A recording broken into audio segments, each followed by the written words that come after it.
بسم اللہ الرحمن الرحیم۔ اعوذ باللہ من الشیطان الرجیم۔ بسم اللہ الرحمن الرحیم۔ الحمد للہ رب العالمین، والصلاة والسلام علی سیدنا و مولانا ابی القاسم محمد وعلی اہل بیتہ الطیبین الطاہرین، ولعن الدائم علی اعدائہم الی قیام یوم الدین۔ رب اشرح لی صدری ویسر لی امری واحلل عقدۃ من لسانی یفقہوا قولی۔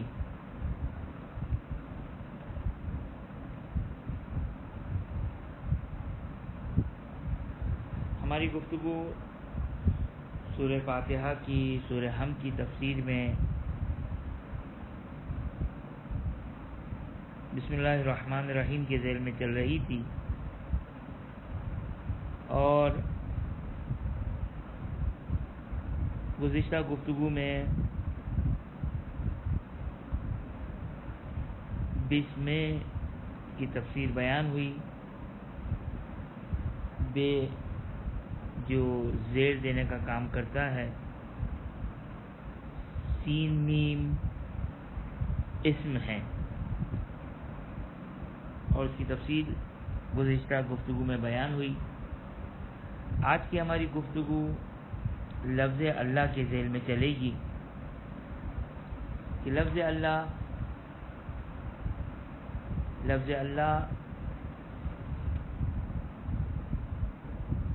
میں یہ جو اللہ کا لفظ ہے، یہ اللہ کا لفظ، اس کی کیا تفصیلات ہے، اس کو ہم ڈسکس کریں گے۔ جیسا کہ گزشتہ گفتگو میں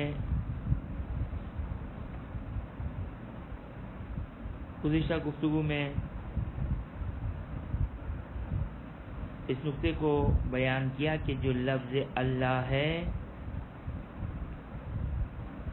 یہ لفظ اللہ اس میں جنس نہیں ہے، علم ہے۔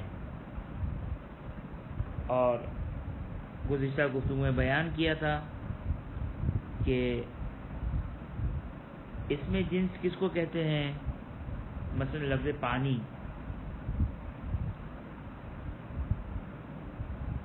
روٹی، کہ ہر جتنے بھی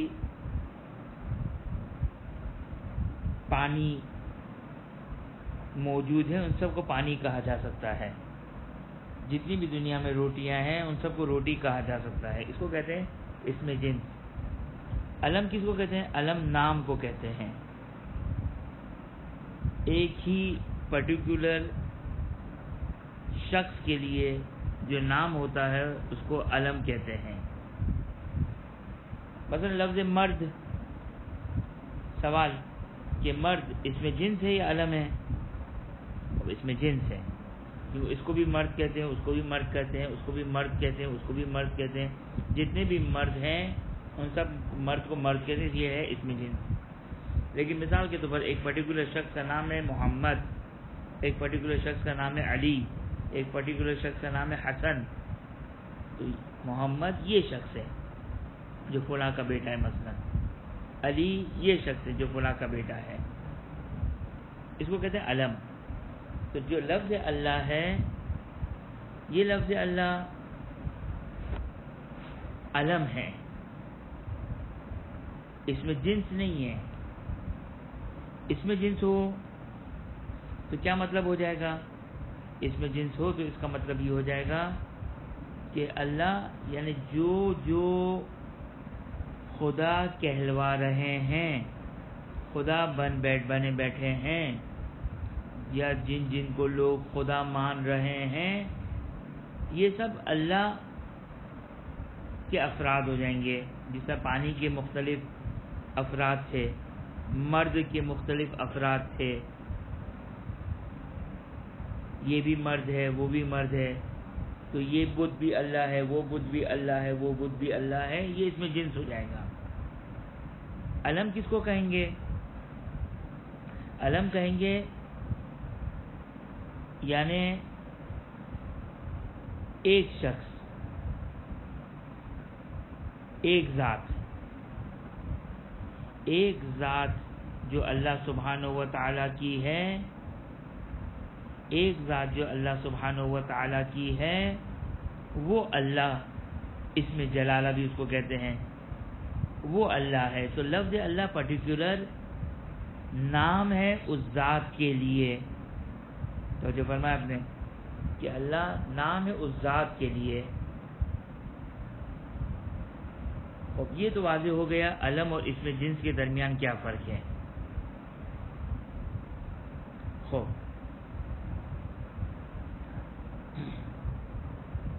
تو علم یعنی نام کس کے لیے؟ اس ذات مقدسہ کے لیے اللہ نام ہے، کہ جس کے لیے ایک لفظ استعمال کیا جاتا ہے مستجمع جمیع صفات۔ انشاءاللہ اس کو کس طرح لکھتے ہیں یہ گروپ میں ڈال دوں گا میں۔ مستجمع جمیع صفات یعنی یہ اللہ نام ہے اس ذات کا کہ جو تمام صفات کمالیہ اور جلالیہ، کبھی موقع ملا تو خدا کی صفات کے اوپر ہم ڈسکس کریں گے کہ خدا کی دو قسم کی صفات ہیں، صفات کمالیہ اور صفات جلالیہ۔ خدا کی تمام صفات کمالیہ اور جلالیہ یعنی وہ ذات المستجمع لجمیع صفات الجمالیہ والکمالیہ، یعنی وہ ذات کہ جس کے اندر تمام صفات کمالیہ اور جلالیہ موجود ہیں، اس ذات کو اللہ کہتے ہیں۔ ہر اہل غیرے کو اللہ نہیں کہہ سکتے ہیں، ہر جس کو لوگ خدا کہتے ہیں اللہ نہیں کہتے ہیں۔ بس ملاحظہ فرمایا آپ لوگوں نے کہ اللہ نام ہے، علم ہے، نام ہے، علم ہے، کس کے لیے؟ اس ذات کے لیے جو مستجمع لجمیع صفات ہے۔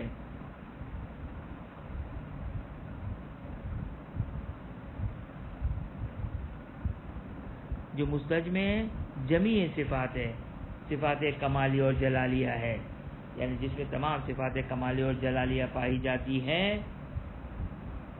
اس کے لیے، اس ذات کے لیے یہ علم ہے۔ اچھا، اب یہ نکتہ ہے کہ کیا لفظ اللہ اسلام سے پہلے جاہلیت کے دور میں بھی لفظ اللہ کا اطلاق تھا یا نہیں، استعمال ہوتا تھا یا نہیں؟ اور کوئی نے ایک مشہور شاعر ہے لبید کر کے، اس کا ایک شعر بیان کیا ہے اور کہا کہ اس نے اپنے شعر میں اللہ کا لفظ استعمال کیا ہے، اور سنی کتابوں میں بھی یہ نسبت دی ہے لبید کی طرف، ظاہر صحیح بخاری میں۔ اب نہیں معلوم کیا ہے ہماری کتابوں میں ہے یا نہیں، لیکن اس سے بہرحال فرق نہیں پڑتا۔ لیکن اطلاق اللہ، اطلاق کا مطلب ہوتا ہے استعمال، اللہ کا استعمال جاہلیت کے دور میں بھی اللہ کے لیے استعمال تھا۔ اور ایک شعر بیان کیا کہ اللہ کل شیء ما خلا اللہ باطل، کہ آگاہ ہو جاؤ کہ ہر چیز اللہ کے علاوہ سب کا سب باطل ہے۔ وَكُلُّ نَعِيمٍ لَا مُحَالَ زَائِلٌ، اور ہر نعمت لا محالہ ختم ہونے والی ہے۔ یہ جو وہ ایک شعر ہے، اور ظاہراً جو وہ اگرچہ یہ لبید بعد میں مسلمان ہو گیا تھا، لیکن کہتے ہیں کہ یہ اس کے جاہلیت کے دور کا شعر ہے، اور اس نے لفظ اللہ کا اطلاق اور اللہ کے لفظ کو استعمال کیا ہے پہلے مصرے میں، اللہ کل شیء ما خلا اللہ باطل۔ خوب،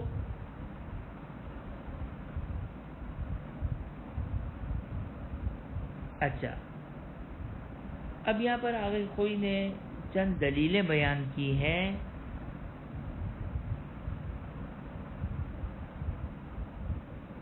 کوئی نے چند دلیلیں بیان کی ہے اس بات کے لیے کہ لفظ اللہ اس میں جنس نہیں ہے بلکہ علم ہے۔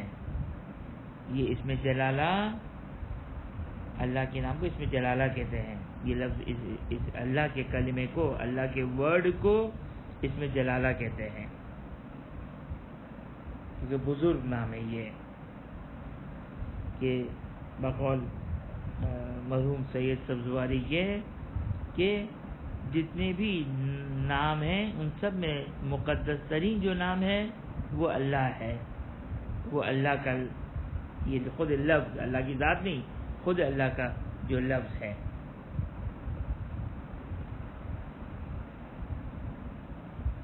اب یہاں پر چند دلیلیں بیان کی اس بات کے لیے کہ یہ اسم جنس نہیں اللہ، بلکہ جو کہ وہ علم ہے، نام ہے. اب ہم ایک یا دو دلیلوں کو ہم دیکھیں گے. ایک دلیل کیا ہے؟ ایک دلیل یہ ہے کہ اللہ علم ہے، یہ صفت کے عنوان سے نہیں آتا ہے. صفت کس کو کہتے ہیں؟ کوالٹی کو کہتے ہیں. مثال کے طور پر ہم اور آپ، ہماری ایک ذات ہے، ہماری کچھ کوالٹیز ہیں. مثلا ہمارا علم ایک کوالٹی ہے، ایک صفت ہے، کوالٹی اور صفت. ہمارا علم، ہماری قدرت، ہمارا پیسہ، ہماری طاقت، ہمارا اسٹیٹس ایکس وائی زیڈ، یہ سب کا سب کیا ہے؟ یہ ہماری صفت ہے.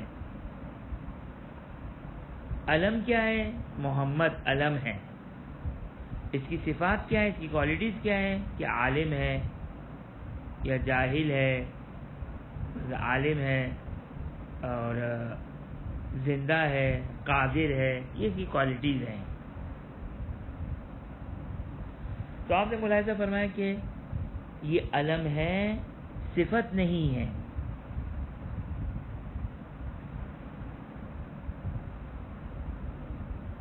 اب علم کے لیے دلیل لے کر آتے ہیں کہ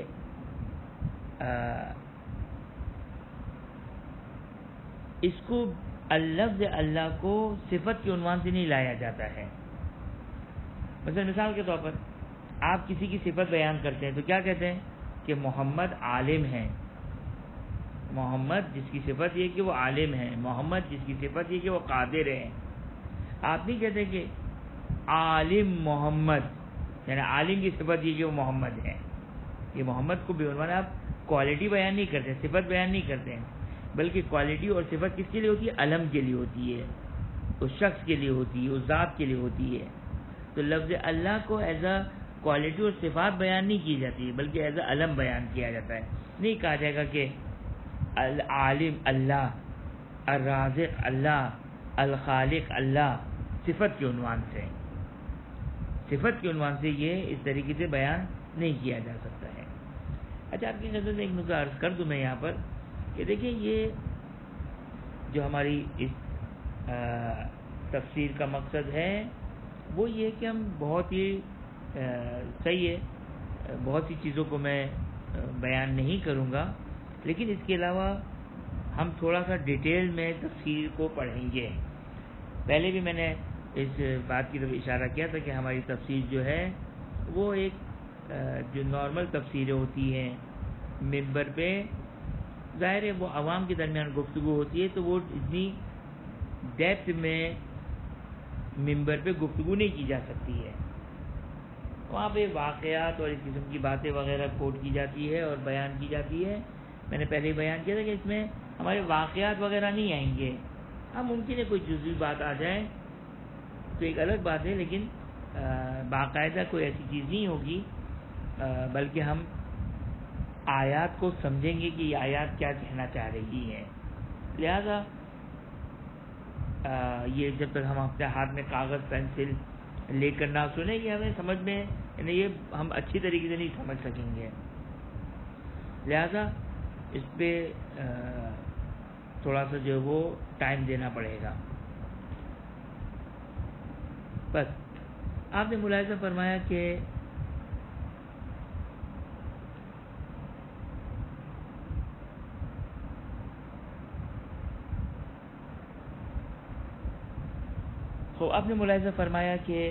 یہ ایک دلیل ہے کہ خلاصہ دلیل کیا ہے کہ لفظ اللہ کو صفت کے عنوان سے بیان نہیں کیا جاتا ہے، بلکہ ہمیشہ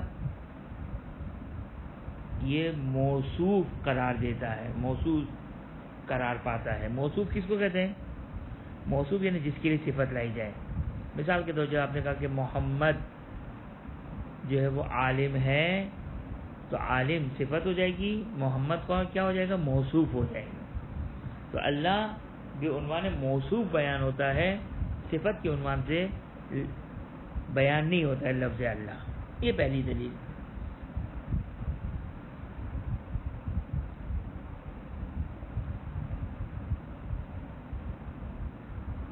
دوسری دلیل کیا ہے؟ توجہ کریں دوسری دلیل، کہ دوسری دلیل یہ ہے کہ لفظ جلالہ اگر علم نہ ہوتا تو لا الہ الا اللہ کلمہ توحید نہ بنتا۔ اور بات غور سے سننے والی ہے کہ اگر لا الہ الا اگر یہ علم نہ ہوتا تو لا الہ الا اللہ کلمہ توحید نہ بنتا۔ غور سے سنیے گا اس نقطے کو، مشکل نقطہ ہے لیکن استفادہ کرنے کے قابل ہے یہ نقطہ۔ انشاءاللہ آگے جا کے ہم کہیں نہ کہیں یہ گفتگو کریں گے کہ توحید کی مختلف اقسام ہیں۔ ایک توحید در ذات، توحید در صفات، توحید در افعال، توحید در خلق، توحید در ربوبیت، اور بھی آپ بہت سارے نکال سکتے ہیں توحید۔ اصل جو توحید ہے وہ کیا ہے؟ توحید در ذات، یعنی وہ ذات جو اللہ سبحانہ و تعالیٰ کی ذات ہے وہ ایک ہے۔ توحید در خلق کا مطلب کیا ہو جائے گا؟ کہ خالق ایک ہے، خالق ایک ہے، یہ ہو جائے گا توحید در خلق۔ توحید در ذات کا مطلب کیا ہے؟ یعنی ذات باری تعالیٰ وہ جو مستجمع لجمیع صفات کمالیہ اور جلالیہ ہے، وہ ذات وہ اللہ ہے، وہ ایک ہے اور اس کا نام اللہ ہے۔ یعنی دیکھیں نا، ایک آپ کی شخصیت ہے، ایک آپ کی کوالٹیز ہیں۔ ہم جب کلمہ توحید کہتے ہیں لا الہ الا اللہ، یعنی خداؤں میں کوئی خدا نہیں ہے، صرف اللہ سبحانہ و تعالی ذات کے عنوان سے۔ بس اگر یہ لفظ اللہ، دقت کیجیے گا، اگر یہ لفظ اللہ صفت ہوتی اور علم نہ ہوتا تو توحید در ذات ثابت نہیں ہو سکتا تھا اس کلمہ لا الہ الا اللہ سے۔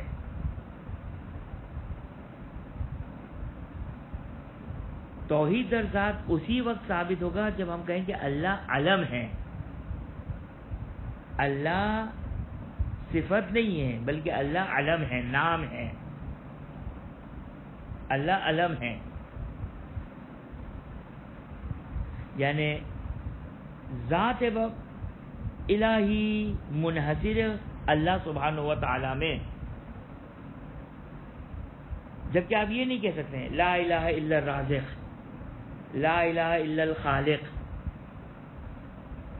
یہ نہیں کہہ سکتے ہیں، کیونکہ رازق اور خالق یہ کوالٹیز ہیں، یہ صفت ہے۔ آپ جو کلمہ توحید پڑھ کر انسان جو مسلمان بنتا ہے وہ کس گواہی سے بنتا ہے؟ وہ خالقیت کی گواہی سے نہیں بنتا ہے، وہ رازقیت کی گواہی سے نہیں بنتا ہے۔ اگرچہ خالق بھی فقط وہی ہے، رازق بھی فقط وہی ہے، رب بھی فقط وہی ہے، لیکن یہ باقی توحید ہے۔ لیکن جو انسان مسلمان بنتا ہے وہ کس اقرار سے بنتا ہے؟ وہ ذات باری تعالیٰ کے اقرار سے، ذات باری کے تعالیٰ کے ذات کے ایک ماننے سے وہ مسلمان بنتا ہے، نہ کہ اللہ کے رازق یا اللہ کے خالق یا اللہ کے رب ہونے سے وہ مسلمان بنتا ہے۔ بس جو کلمہ توحید ہے یہ اسی وقت کلمہ توحید بنے گا جب اللہ علم ہو، نہ کہ صفت کے عنوان سے ہو۔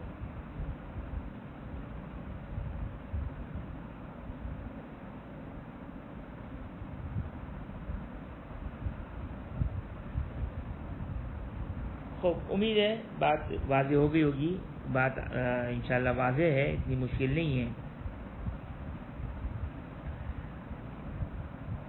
اچھا ایک اور دلیل سن لیجئے جو آغا خوئی نے بیان کی تاکہ بات مزید اچھی واضح ہو جائے، کہ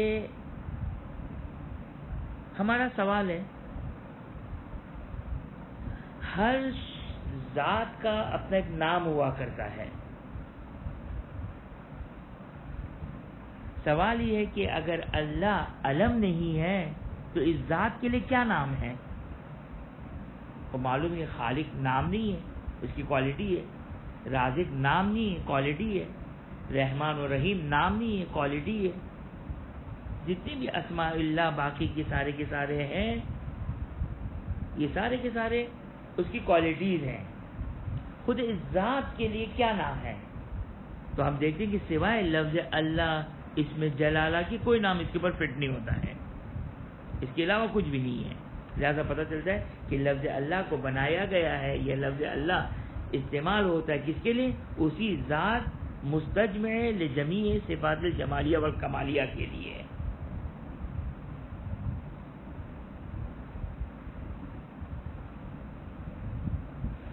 خوب اب ہم یہاں پر ایک اعتراض ہے، اس اعتراض کو ہم ڈسکس کریں گے، تو اس سے ہم اس میں تھوڑی بہت تفسیر بھی دیکھیں گے قرآن کی، کہ دیکھیں یہ قرآن کی تفسیر اس طرح ہوتی ہے۔ سورہ انعام کی آیت نمبر 3، یہ میں نے واٹس ایپ پہ آپ لوگ کے ساتھ شیئر بھی کی ہے آیت۔ سورہ انعام 6 سورہ آیت نمبر 3۔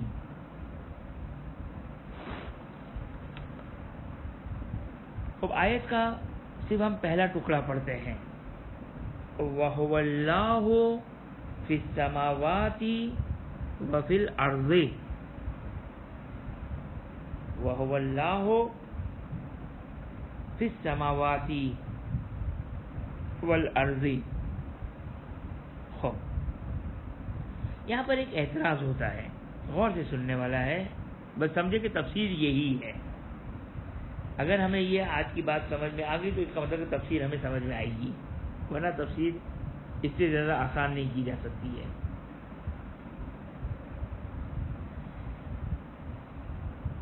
اس آیت کا کیا مطلب ہے؟ وہ ہوا یعنی وہ اللہ آسمانوں میں ہے اور زمینوں میں ہے۔ اگر اللہ کو یہاں پر دو پاسبلٹیز ہیں، اللہ یہاں پر اس علم کے عنوان سے آیا ہے یعنی ذات باری تعالی، یا اللہ یہاں پر معبود کے معنوں میں آیا ہے۔ اشکال کرنے والا اشکال کر رہا ہے کہ اگر اللہ سے مراد وہ علم مراد ہے، وہ ذات باری تعالی مراد ہے، تو اشکال لازم آ جائے گا۔ لہذا اشکال سے بچنے کے لیے ضروری ہے کہ آپ اللہ کو یہاں پر معبود کے معنوں میں لیں، صفت کے معنوں میں لیں۔ خوب کیسے اشکال لازم آتا ہے؟ کیا اشکال لازم آتا ہے؟ غور سے سنیں۔ اگر آپ نے اللہ کو علم کے عنوان سے لیا اور معبود کے عنوان سے نہیں لیا تو نتیجہ کیا ہو جائے گا؟ وَهُوَ اللَّهُ فِي السَّمَاوَاتِ وَفِي الْأَرْضِ، یعنی وہ اللہ زمین اور آسمانوں میں ہے. اس کا مطلب کیا ہو گیا؟ اس کا مطلب یہ ہو گیا کہ اللہ محدود ہو گیا زمین اور آسمان میں. اللہ کو آپ نے محدود کر دیا زمین اور آسمان میں. آسمانوں میں اور زمین میں آپ نے خداوند متعال کو کیا کر دیا؟ محدود کر دیا. جیسے مثال کے طور پر آپ ایک باکس میں اگر مثال کے طور پر گھڑی کو ڈال دیں تو کیا کہلائے گا؟ الگھڑی فی الباکس. یہ گھڑی کس میں ہے؟ باکس میں ہے. اللہ کہاں پر ہے؟ زمین اور آسمانوں میں ہے. ظرف، اس کو کہتے ہیں ظرف. اللہ کو آپ نے محدود کر دیا زمین و آسمان میں. اب اس سے کیا لازم آئے گا؟ اللہ محدود ہونا لازم آ جائے گا. بس اشکال کرنے والا یہ کہتا ہے کہ اس اشکال سے بچنے کے لیے ضروری ہے کہ اللہ کو علم کے معنوں میں نہ لیں. اللہ علم کے لیے نہیں آیا ہے بلکہ اللہ معبود کے لیے آیا ہے. یعنی کیا ہو جائے گا؟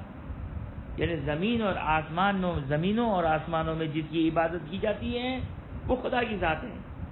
بس اللہ سے مراد معبود ہو جائے گا.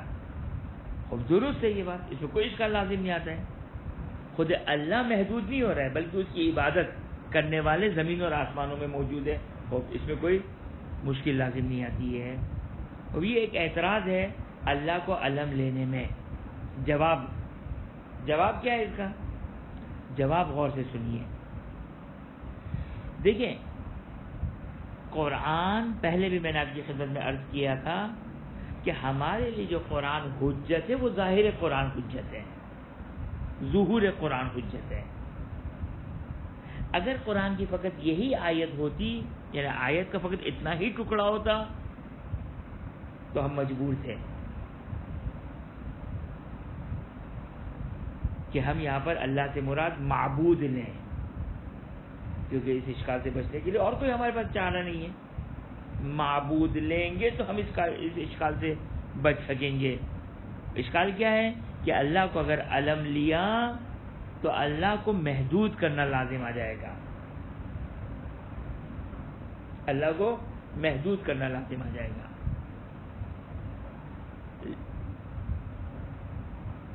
لہذا اشکال کرنے والا یہ کہتا ہے کہ اللہ کو اللہ کے علم کے معنوں میں نہیں آئے ہیں بلکہ اللہ معبود کے معنوں میں ہے. یعنی زمینوں اور آسمانوں اور زمین میں جس کی عبادت کی جاتی وہ معبود، وہ خدا کی ذات ہے. وہ خدا کی ذات کی جس کو اللہ بے معنی معبود ہے. علم نہیں ہے بلکہ صفت کے عنوان سے ہے. لفظ اللہ صفت کے عنوان سے ہے. جواب کیا دیتے ہیں؟ جواب غور سے سننے والا ہے. کہتے نہیں، یہاں پر اللہ در حقیقت اسی علم کے معنوں میں ہے، ذات کے لیے ہے. اب اشکال کا کیا کریں گے؟ اعتراض کا کیا کریں گے؟ اعتراض کا کیا جواب دیں گے؟ کہتے ہیں اعتراض کا جواب یہ دیں گے کہ یہاں پر ہم اس ظاہری معنی کی تعویل کریں گے. کیا تعویل کریں گے؟ کہتے ہیں مراد اس آیت سے یہ ہے کہ خداوند متعال زمین آسمانوں اور زمینوں میں جو چیزیں ہیں ان سب پر سلطنت رکھتا ہے، احاطہ رکھتا ہے، اس کے کنٹرول میں ہے، اس کے علم میں ہے، اس کی قدرت میں ہے، اس کے احاطے میں ہے. اور کہیں مولانا یہ سب تو جیب سے آپ نے اپنی طرف سے ڈالا. قرآن کی آیت تو یہ نہیں کہہ رہی ہے. قرآن کی آیت کیا کہہ رہی ہے؟ هو اللہ فی السماوات والارض. وہ زمین اور آسمان میں ہے. وہ زمین اور آسمان میں ہے کجا؟ اور آپ یہ کہیں کہ وہ اس کے کنٹرول میں ہے، وہ اس کے احاطے میں ہے. لیکن یہ نقطہ قابل توجہ ہے. اس کو کہتے ہیں تفسیر،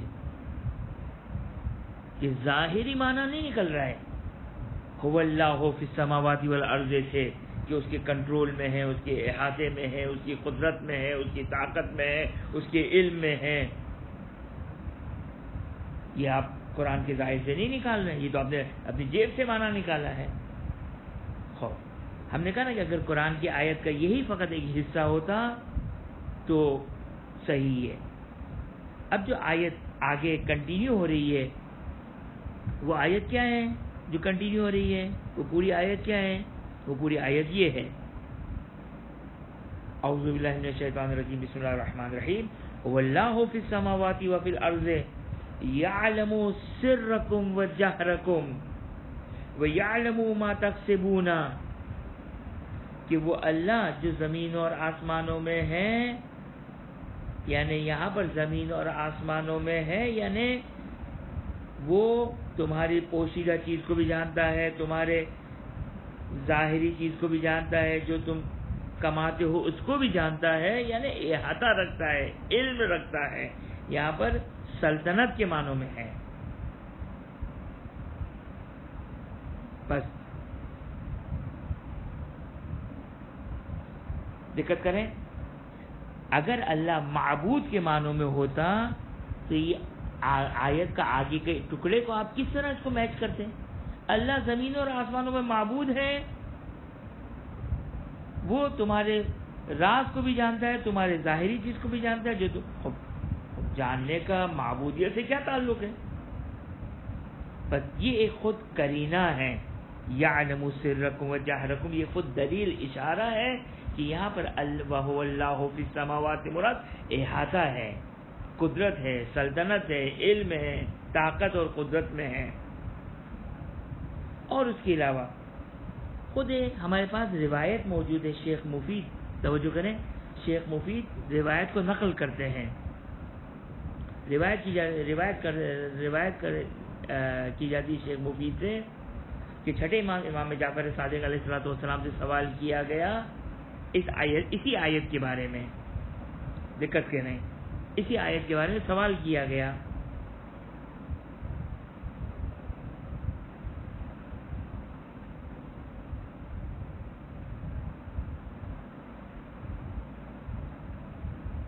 کیا سوال کیا گیا؟ راوی سوال کرتا ہے وَهُوَ اللَّهُ فِي السَّمَاوَاتِ وَفِي الْأَرْضِ، اس کے بارے میں راوی نے سوال کیا۔ امام علیہ السلام کیا فرماتے ہیں؟ امام فرماتے ہیں قال علیہ السلام كَذَلِكَ هُوَ فِي كُلِّ مَكَانٍ، بے شک وہ ہر جگہ پر موجود ہے، بے شک وہ ہر جگہ پر موجود ہے۔ راوی سوال کرتے ہیں قلت بذاتہ، دقت کیا آپ نے؟ قلت بذاتہ،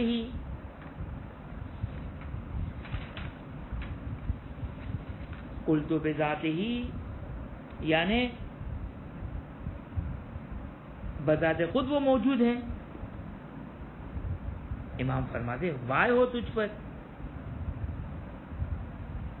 ان الاماکن اقدار، یہ زمین اور آسمان مکان ہے سارے، یہ سارے کے سارے محدود ہیں، لمیٹڈ ہیں۔ وہ خدا کی ذات کس طریقے سے ایک محدود ہوں گی، ولیکن ہوا بائن من خلقہ، خدا اپنی مخلوقات سے جدا ہے۔ یہ زمین اور آسمان تو خدا کی مخلوقات ہیں، یہ خدا کی مخلوق ہے، خدا اپنی مخلوق سے جدا ہے، باہر ہے۔ دیکھیں اگر آپ مثال کے طور پر اگر ایک کوئی چیز آپ بنائیں، مثال کے طور پر ٹیبل بنایا، تو آپ ٹیبل سے ہٹ کر ہیں، جدا ہیں، آپ کریٹر ہیں ٹیبل کے، آپ ٹیبل کے کریٹر ہیں، بنانے والے ہیں۔ یعنی کیا مطلب؟ یعنی ٹیبل کے اوپر آپ کی قدرت ہے، طاقت ہے، سلطہ ہے۔ یہاں پر بھی امام علیہ السلام یہ فرماتے کہ یہ اپنی مخلوقات سے جدا ہے۔ محیط بما خلق، جو خدا کی بما خلق، جو خدا کی مخلوق ہے اس پر احاطہ ہے۔ علم کس لحاظ سے احاطہ ہے؟ علم کے اعتبار سے، قدرت کے اعتبار سے، احاطے کے اعتبار سے، سلطنت کے اعتبار سے۔ بس آپ نے ملاحظہ فرمایا کہ خود یہ آیت سے بھی یہ نقطہ استفادہ کیا جا سکتا تھا، اگرچہ دشوار تھا، لیکن خود ہمارے پاس روایت بھی آ گئی تو دو دلیل ہو گئی کہ یہاں پر اللہ اسی اللہ کی ذات کے معنوں میں ہے، لیکن فی السماواتی و فی الارض کو ہم یہاں پر آ کر تعویل کریں گے، اس کی ظاہری معنی کو ٹویسٹ کریں گے، چینج کریں گے، اور کیا معنی کریں گے؟ زمین اور آسمانوں میں ہے یہ معنی نہیں کریں گے، بلکہ زمین کے اوپر احاطہ ہے، زمین کے اوپر طاقت ہے، زمین کے اوپر قدرت ہے، زمین کے بارے میں جو زمین اور آسمانوں میں جو کچھ موجود ہے اس کے بارے میں علم ہے۔ توجہ فرمایا آپ نے؟ بس نقطہ نتیجہ کیا نکلا کہ یہاں پر اللہ بعنوان علم ہی ہے، معبود کے معنوں میں نہیں آیا ہے۔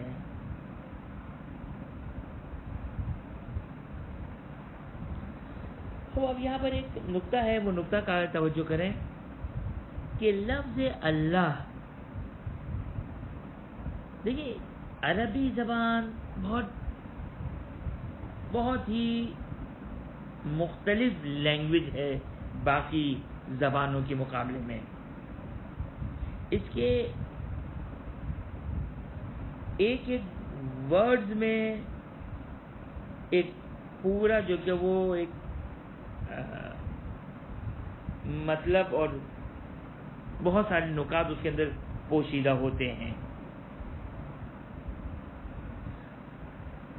یہ عربی زبان کی ایک مشکل ہے، یعنی اب ظاہراً یہ کہنا کہ یہ ایک منفرد زبان ہے بظاہر تو ایسا ہی لگتا ہے، ورنہ فارسی، اردو، گجراتی، انگلش جتنی زبانیں جانتے ہیں، سندھی، پنجابی، یہ جتنی زبانیں ہمارے اطراف میں ہیں، وہ باریک بینی جو عربی زبان کی ہے وہ ان زبانوں کی نہیں ہے۔ اب ایک گفتگو ہے کہ لفظ اللہ کا اصل کس سے ایکسٹریکٹ ہے، کس سے نکلا ہوا ہے؟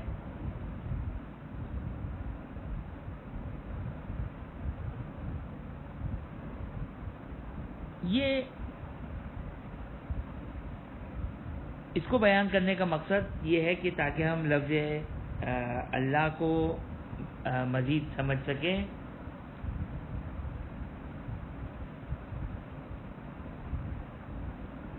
مختلف اس میں اقوال ہیں،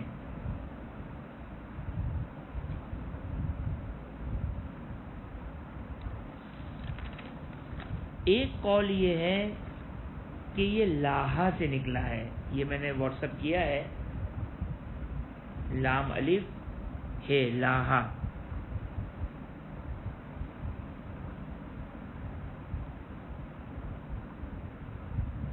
ہم اس میں چونکہ اس ذیل میں ہمارے پاس روایات ہیں، ہم اس روایات تک پہنچنا چاہتے ہیں، لہذا ہم ابتدائی طور پر یہ چند نقطے بیان کر رہے ہیں، اور اس کے بعد وہ روایات جو ہم نے آپ کے ساتھ واٹس ایپ پہ شیئر کی ہے اس کو بیان کریں گے، کیونکہ روایات اللہ کے معنی کے لیے آئی ہیں، اس کو ہم اسٹڈی کرتے ہیں بعد میں، پہلے اس سے پہلے اس کو دیکھیں کہ جو بیان کیا گیا۔ مثلا اگر کوئی نے یہ کہا کہ اللہ لاہا سے نکلا ہے، لاہا کا مطلب کیا ہے؟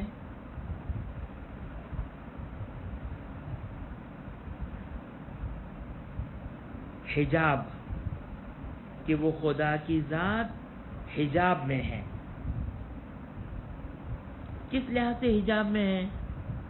کہ انسان عاجز ہے خدا کی معرفت سے، ممکن نہیں ہے کسی شخص کے لیے، کسی کے لیے کہ اس کی مکمل طور پر معرفت کو حاصل کر سکے۔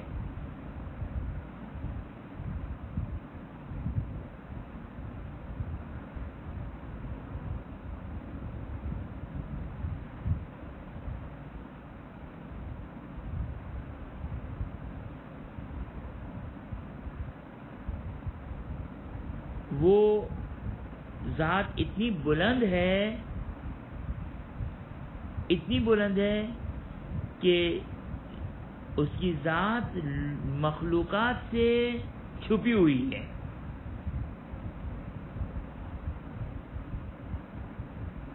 اس میں کسی قسم کا کوئی جھکاؤ نہیں ہے، کوئی کمی نہیں ہے، کوئی نیچے نہیں ہے وہ، بلکہ بلند ہے، مکمل طور پر بلند ہے، اور اس قدر بلند ہے کہ اس میں کسی قسم کے یعنی اس قدر بلند ہے کہ حجاب میں ہے وہ۔ یہاں پہ ایک بریکٹ میں ایک نقطہ ملاحظہ فرما لیں کہ اگرچہ وہ ذات ظاہر ہے آثار اور نشانیوں کے اعتبار سے، دیکھیں جیسا کہ روایتوں میں بیان کیا گیا کہ خدا کی ذات میں تدبر نہ کرو، بلکہ خدا کے افعال اور خدا کی نشانیوں اور خدا کے آثار میں تدبر کرو۔ مثال کے طور پر آپ پہاڑوں کو دیکھیں، گیلیکسیز کو دیکھیں، گیلیکسی کو دیکھیں، آپ چاند و سورج و ستارے، ان تمام چیزوں کو دیکھیں، یہ خدا کے آثار ہیں۔ انسان خود اپنا مطالعہ کرے، حیوانات کا مطالعہ کرے، یہ خدا کے آثار ہیں۔ تو خدا ظاہر ہے آثار کے اعتبار سے، ورنہ ذات کے اعتبار سے وہ اس قدر عظیم ہے، اس قدر بلند ہے کہ اپنی مخلوقات سے مخفی ہے کہ فلا تدرکہ الابصار ولا تصل الی کنہ الافکار، کہ نہ آنکھیں اس تک پہنچ سکتی ہے، نہ ذہن وہاں تک جو وہ پہنچ سکتے ہیں۔ بس آگا کوئی کیا فرماتے ہیں؟ آگا کوئی فرماتے ہیں کہ یہ لاحت ہے، اور لاحت کا مطلب احتجاب ہے، حجاب ہے۔ حجاب کیونکہ بلند ہے لہذا حجاب ہے، پوشیدہ ہے۔ یہ ایک نظر ہے۔ اس کے علاوہ بعض لوگ یہ کہتے ہیں کہ یہ لاحا سے نہیں ہے بلکہ الہا سے ہے۔ آپ لوگ اپنے واٹس ایپ میں دیکھیں تو میں نے اس کو بھیجا ہے، اس میں الہا جو پہلا والا دیا ہوا ہے، الہا۔ الہا کا مطلب ہوتا ہے معبود، الہا ای عبدہ، معبود کے معنوں میں، یعنی اللہ معبود ہے جس کی عبادت کی جائے، جس کی عبادت کی جائے۔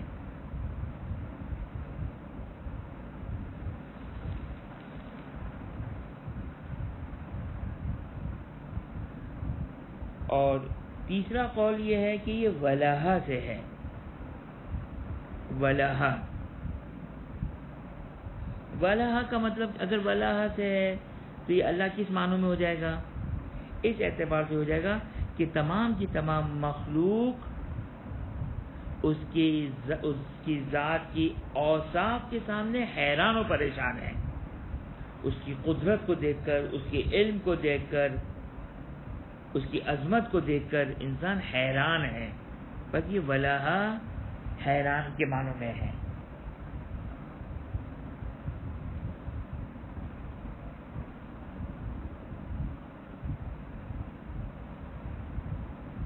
اب یہ آپ لوگوں نے ملاحظہ فرمایا، یہاں پر ایک نقطہ آپ کی خدمت میں عرض کرنا چاہتا ہوں کہ یہ مختلف معنی بیان کیے، یا جیسے آگے سبزواری نے بیان کیا کہ اصلا لفظ اللہ کسی سے مشتق نہیں ہے، کسی سے ایکسٹریکٹ شدہ نہیں ہے یہ اللہ، بلکہ یہ بعینہ ہی یہی لفظ اللہ سبحانہ و تعالیٰ کے لیے ہے، کسی سے ایکسٹریکٹ نہیں ہے، نہ الہ سے، نہ لاہ سے، نہ ولہ سے۔ یہاں پر آپ کی خدمت میں عرض کرنا چاہتا ہوں میں، ملاحظہ فرمائیں۔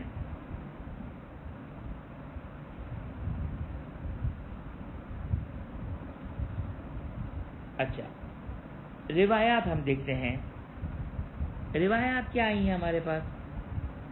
روایت آئی ہے آپ کی خدمت میں، واٹس ایپ پہ میں نے روایت بیان کی ہے، اس کو نکالیں۔ امیر المومنین علیہ السلام سے لفظ اللہ کے بارے میں سوال ہوا۔ اللہ معنی ہو المعبود، اللہ کا مطلب ہے معبود، الذی یعلہ فیہ الخلق وَيَؤُولُهُ إِلَيْهِ وَاللَّهُ وَالْمَسْتُورُ عَنْ دَرْكِ الْأَبْصَارِ الْمَحْجُوبُ عَنْ أَوْهَامِ وَالْخَطَرَاتِ۔ امیر المومنین سلام اللہ علیہ سے روایت آئی ہے کہ اللہ کے معنی بیان کرنے میں کہ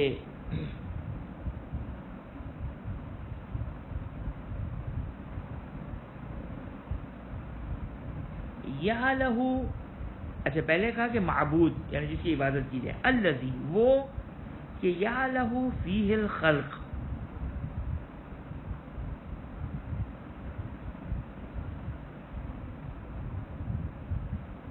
کہ مخلوقات جس ذات میں حیران و پریشان ہے، یعولہ الیہ اس کی طرف پلٹ کر جاتے ہیں، اللہ هو المستور عن درک الابصار، وہ آنکھوں کے ادراک سے چھپا ہوا ہے، والمحجوب عن الاوہام والخطرات۔ دیکھیں امیر المومنین سلام اللہ علیہ اللہ کی تعریف کر رہے ہیں، لفظ اللہ کی تعریف کر رہے ہیں، ڈیفینیشن بیان کر رہے ہیں۔ جب دیکھیں دو طریقے سے انسان کسی چیز کو درک کرتا ہے، ایک 5 سینس کے ذریعے سے، ایک معرفت اور دل سے کسی کو درک کرتا ہے۔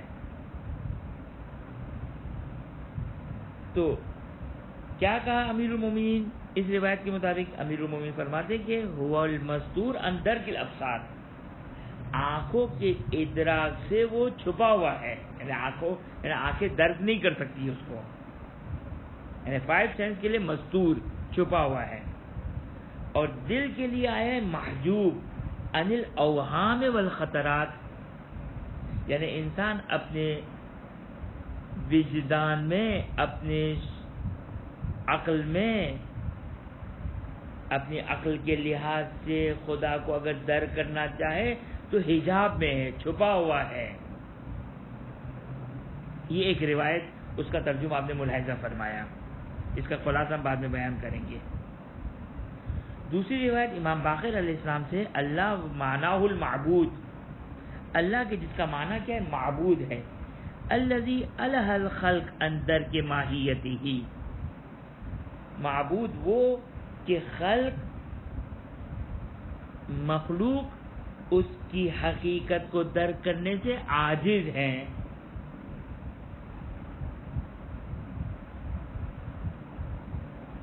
عاجز ہیں، ان کے اختیار سے باہر ہیں، والاحاطۃ بکیفیتہ، اور مخلوقات خدا اس کی کیفیت کو احاطہ کرنے سے عاجز ہے۔ اللہ کو اپنے ذہن میں آپ احاطہ کریں، اسے ہم عاجز ہیں۔ کیا احاطہ کریں؟ کس طریقے سے اس کو درک کریں، کس طریقے سے اس کو تصور کریں؟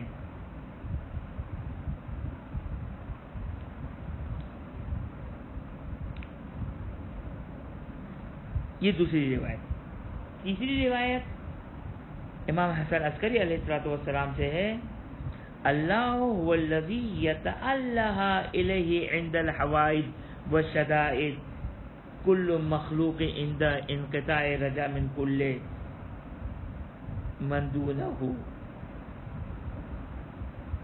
کہ اللہ کیا ہے؟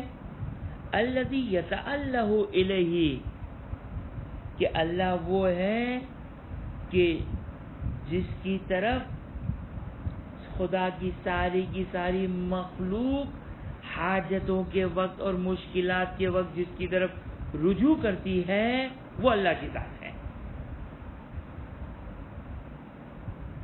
عند انقطاع رجا من کل من دونہ، جب ان کی ان مخلوقات کی ساری